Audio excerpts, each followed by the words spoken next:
Hi, I'm Tom from the Burp Scanner development team. Today, I'm going to talk a little bit about recorded login sequences. So recorded login sequences are kind of our one-size-fits-all solution for the many different ways of authenticating that are out there on the modern web. Burp Scanner out of the box will handle really simple login forms that just have a username and a password field, but those aren't too prevalent these days. So instead, recorded login sequences enable you to handle any arbitrary logins that are out there, rather than having us try to support everything out of the box and always playing catch-up. We can just handle anything that can be recorded and replayed. So I'm going to dive into Burp and I'm going to show you how to record one, how to replay it to check that it's working. And if I remember, because this is like take 5 now, I'm going to show you some tips as well. So let's dive in. So first off, let's head into the proxy browser. Here we go. So the proxy browser comes bundled with the Burp Suite extension, which has the recorded navigation, Burp Suite navigation recorder. You can go and install this extension in your own Chrome installation from the extension store if you'd like, but it comes pre-bundled with the proxy browser. So if we start recording, I'm going to head over to Gin and Juice Shop.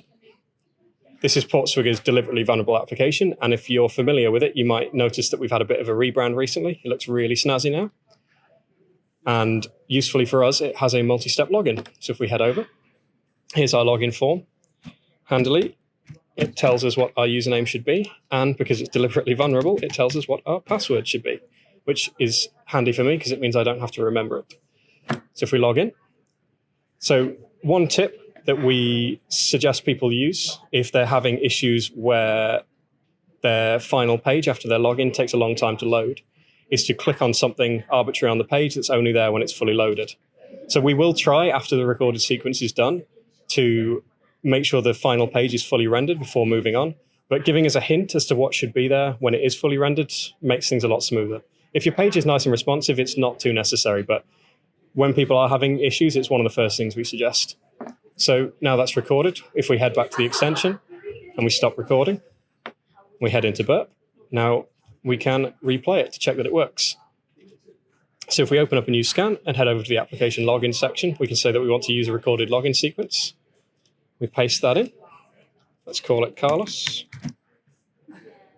Hit OK, and go and replay. So we can see it here step by step, doing everything we told it to do and verify that it lands on the page we expected it to land on. And that's pretty much it. As I said, we do hope that recorded logins mean that we can handle any arbitrary login form that's out there, but there are exceptions. There are always edge cases. So if you are having issues, please definitely feel free to get in touch with support and we'll take a look for you.